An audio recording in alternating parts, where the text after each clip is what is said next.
Hello dear students, बेटा आज हम आपकी क्लास 9th की वर्कशीट 39 करने जा रहे हैं। सरफेस एरिया एंड वॉल्यूम, पृष्ठीय क्षेत्रफल एवं आयतन।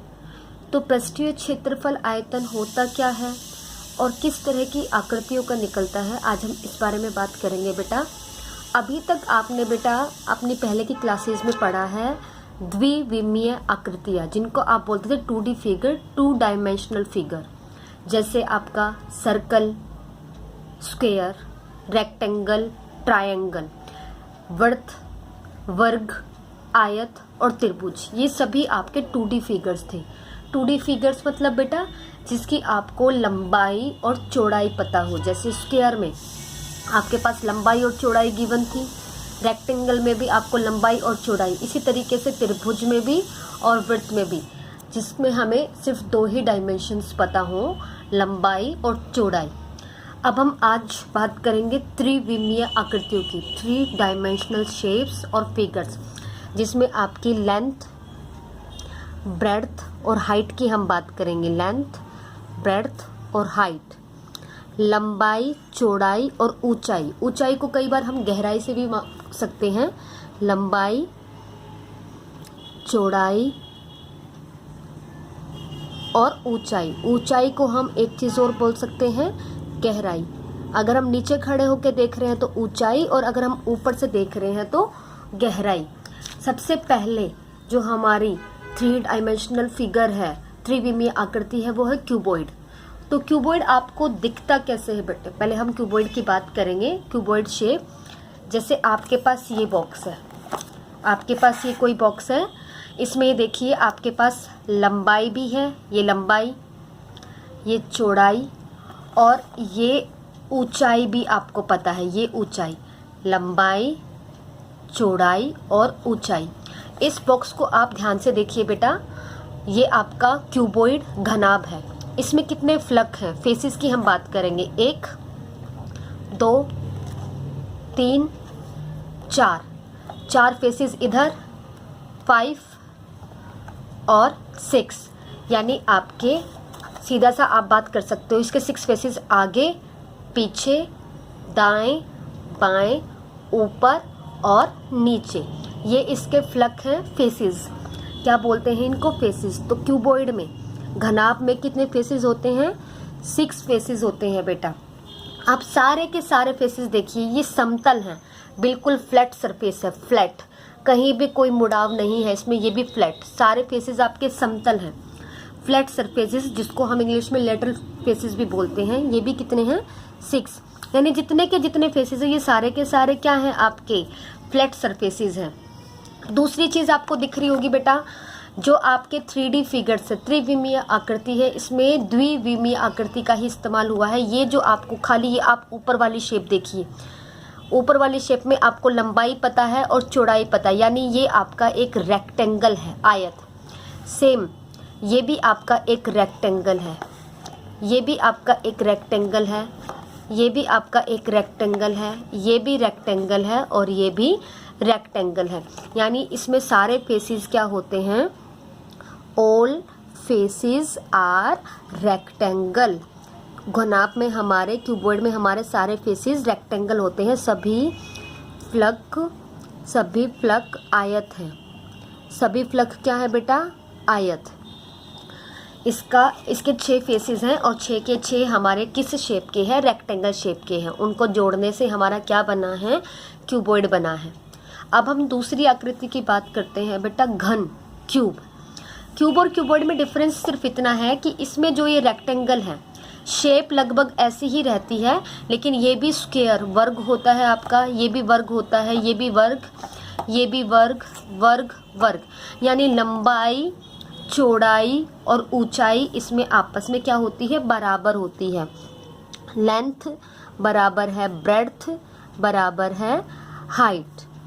इसमें ये चेंज होता है कि लंबाई, चौड़ाई, ऊंचाई तीनों आपस में बराबर होती है। जैसा कि आपका, जब आप पासे खेलते हैं तो लूडो में जो डाइस होती है उसकी जो शेप होती है आपकी, जो आपका एक क्यूब आता है, पजल क्यूब आता है, उसकी जो शेप है, तो बेटा इसके भी फ्लक फेसेस की बात करें तो वैसे ही जैसे क्यूबॉइड में थे, इसके भी फेसेस कितने होंगे बेटा, आपके 6 फेसेस होंगे। इसके भी फेसेस आपके 6 हैं और सारे के सारे फ्लैट फेसेस हैं, यानी 6 के 6 कैसे फेसेस हैं, फ्लैट। अब इसके बाद बेटा हम अपनी तीसरी आकृति की बात करेंगे, बेलन। बेलन से ही पता चल रहा है हिंदी में, जो बेलन की आकृति का होगा, सिलेंडर इंग्लिश में जो सिलेंडर की आकृति, दोनों ही आकृतियां सेम हैं। हम बात करेंगे, ये देखिए बेटा, ये देखिए आप, ये एक आपके पास जार है, इसकी शेप जो है हमारे पास सिलेंड्रिकल है। इसमें ध्यान से देखिए बेटा, इसमें 3 फ्लक है, 3 फेसेस है। कैसे, एक आपका टॉप, एक आपका बॉटम और एक आपका ये वाला, ये कर्व्ड सरफेस बोलते हैं हम इसको, कर्व्ड सरफेस या हिंदी में वक्रीय क्षेत्रफल, वक्र क्षेत्रफल जो कर्व के शेप का है। ये देखिए, ये जो कर्व की शेप का है, इसमें कहीं भी आपका जॉइंट नहीं है, सिर्फ एक आपका कर्व बना हुआ है गोलाई में। तो एक ये कर्व, एक ये फेस है आपका और एक ये फेस है आपका। तो बेलन में आपके टोटल कितने फेसेस हैं बेटा, 3 फेसेस हैं।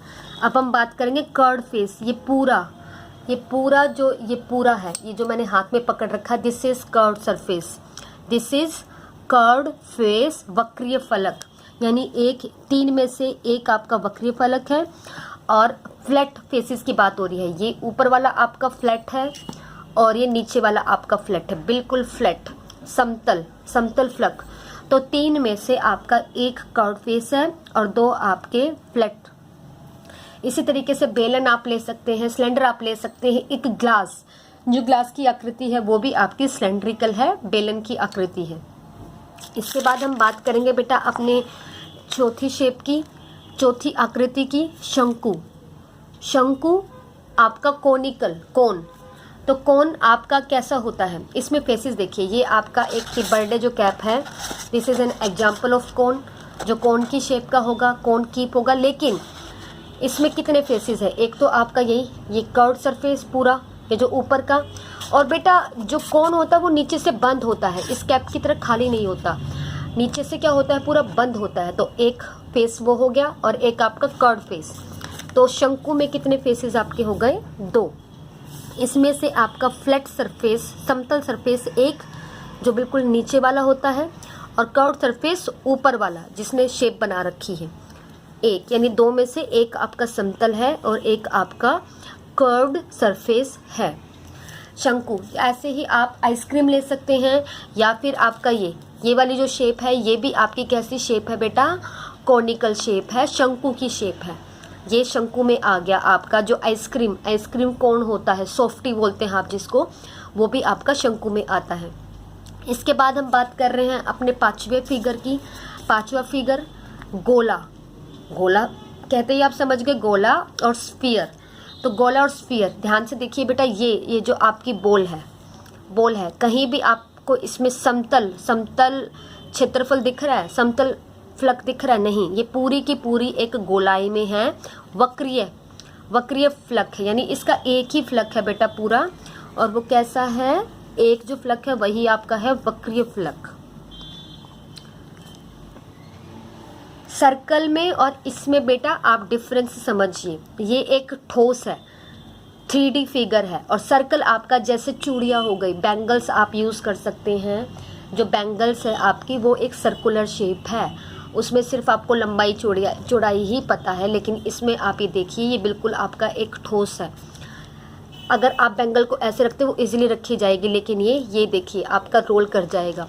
ये एक 3D फिगर है, उभार वाला हिस्सा है इसका, इसमें एक ही फेस है। अब हम बात करते हैं बेटा अर्धगोले की, हेमिस्फीयर की, कि हेमिस्फीयर में कितने फेसेस होते हैं। अगर हम गोले को काट दें तो जो शेप आएगी, जैसे ये वाली शेप है, ये मैंने एक मौसमी लिया है, इस मौसमी को देखिए, तो इसके ऊपर का उभरा हुआ हिस्सा, एक फेस ये हो गया आपका, और एक आपका ये फ्लैट सरफेस, जो ये सरफेस है, एक फेस ये हो गया। यानी हेमिस्फीयर में आपके कितने फेसेस हैं, कितने फ्लक हैं, हेमिस्फीयर में आपके अर्धगोले में 2 फेसेस हैं। इसमें से नीचे वाला आपका जो फ्लैट सरफेस है एक वो है, और ऊपर वाला जो ये उठा हुआ पोर्शन है एक ये है आपका फ्लक। 2 फ्लक है। इसमें आप बाउल ले सकते हैं, लेकिन बाउल नीचे से खाली होता है। हमारा क्या होना चाहिए, भरा हुआ होना चाहिए। जैसे नींबू को आप आधा काटते हैं, मैंने मौसमी ले लिया। इसी तरीके से किसी ठोस चीज़ को काटने से जो शेप बनेगी, बीचों बीच काटने से जो शेप बनेगी, वो आपकी होगी अर्धगोला, हेमीस्फीयर। अब हम बात करते हैं बेटा सरफेस एरिया, पृष्ठीय क्षेत्रफल होता क्या है। अब मैंने फेसिस की, फ्लक की बात की, तो एक बार ले लेते हैं, हम स्टार्टिंग से ले लेते हैं। जैसे आपका ये क्यूबॉइड था, घनाभ में मैंने 6 फ्लक की बात की, आपके आगे पीछे, ये देखिए आगे पीछे दाएं बाएं ऊपर और नीचे 6 फ्लक की बात की। इन 6 का जो क्षेत्रफल होता है, एरिया, इसका एरिया प्लस इसका एरिया प्लस इसका एरिया, इसका एरिया, इसका एरिया, सभी का एरिया मिला के जो एरिया आता है उसको हम बोलते हैं surface area. The surface area of a solid is the sum of the areas of its faces। जितने मैंने फेसेस बताए हैं, जैसे कौन में मैंने आपको 2 फेस बताए थे, एक आपका कर्व पार्ट, ये आपका कर्व पार्ट, और एक आपका फ्लैट नीचे का पार्ट। तो दोनों का मिला के जो एरिया आएगा, जो क्षेत्रफल आएगा, उसको हम बोलते हैं पृष्ठीय क्षेत्रफल, सरफेस एरिया। अब इसके बाद बात आती है बेटा आयतन की, वॉल्यूम क्या होता है, amount of space occupied by a 3 dimensional object, किसी त्रिविमीय वस्तु द्वारा घिरी हुई जगह। जैसे आपके पास ये जार है, ये कॉफ़ी जार है, इसके अंदर कितनी कॉफ़ी आ सकती है, कितना स्पेस है, इसके अंदर के स्पेस को हम बोलते हैं आयतन या फिर वॉल्यूम, कि ये अपने अंदर कितनी जगह ऑक्यूपाई करके बैठा हुआ है, कितनी जगह घेर के बैठा हुआ है। इसके अंदर घिरी हुई जगह को हम बोलते हैं बेटा वॉल्यूम, आयतन। तो आइए बच्चों, अब हम कुछ मिलान करते हैं। मैच द फॉलोइंग, आपको सही शेप से मिलाना है। जैसे आधा कटा हुआ नींबू, सोच के देखिए कि आधा कटा हुआ नींबू, हाफ लेमन, क्या शेप होती है। जैसे मैंने अभी आपको ये मौसमी वाला दिखाया, ऐसी ही शेप आएगी आपकी, यानी हेमिस्फीयर, अर्ध गोला। तो आप इसको किससे मिलाएंगे, अर्ध गोला। इसके बाद बेटा आपका आता है जूते का डिब्बा, शू बॉक्स। जूते का डिब्बा कुछ आपका इस शेप का होगा, जूते का डिब्बा कुछ इस शेप का होगा आपका, तो उसको हम बोलते हैं घनाभ, घनाभ मतलब क्यूबॉइड। इसके बाद फुटबॉल आपका कुछ स्फीयर जैसी शेप आएगी, गोले जैसी शेप आएगी, तो फुटबॉल का मिलान आप किससे करेंगे, गोला। इसके बाद लूडो खेलने वाला पासा, डाइस। मैंने आपको एग्जाम्पल दिया था, मेरे पास अभी डाइस अवेलेबल नहीं है। मैंने आपको बताया था कि घनाभ, क्यूबॉइड और क्यूब में यही डिफरेंस है, इसमें सभी रेक्टेंगल होते हैं और उसमें सभी स्क्वायर होते हैं, वर्ग होते हैं, जैसा कि डाइस में होता है। तो ये आ जाएगा आपका घन, क्यूब। जो ट्यूबलाइट की शेप होती है, ट्यूबलाइट की शेप आपकी कुछ ऐसे सिलेंड्रिकल बेलन के आकार की होती है, तो ट्यूबलाइट आपका आ जाएगा बेलन। इसके बाद आइसक्रीम की हम बात कर रहे हैं। यहाँ पे बेटा हम ये कोनिकल आइसक्रीम, सॉफ्टी की बात कर रहे हैं, तो आइसक्रीम की शेप आप किससे मिलाएंगे, शंकु से मिलाएंगे। तो इस तरीके से बेटा आपको देखकर इनका उचित मिलान करना है।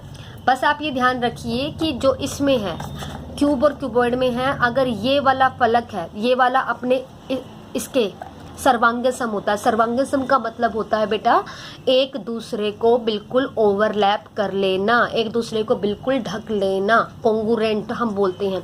तो आमने सामने वाले इसमें फ्लक जो होते हैं क्यूब और क्यूबॉइड में, घन और घनाभ में, वो कॉन्ग्रुएंट होते हैं, सर्वांग सम होते हैं। ठीक है बेटा, आप इस वीडियो को अच्छे से देखेंगे और अपना सरफेस एरिया एंड वॉल्यूम का बेसिक कंसेप्ट क्लियर करने की कोशिश करेंगे। फिर भी अगर आपको समझने में कोई प्रॉब्लम आती है, दिक्कत आती है, तो आप हमसे पूछ लेंगे। धन्यवाद बेटा।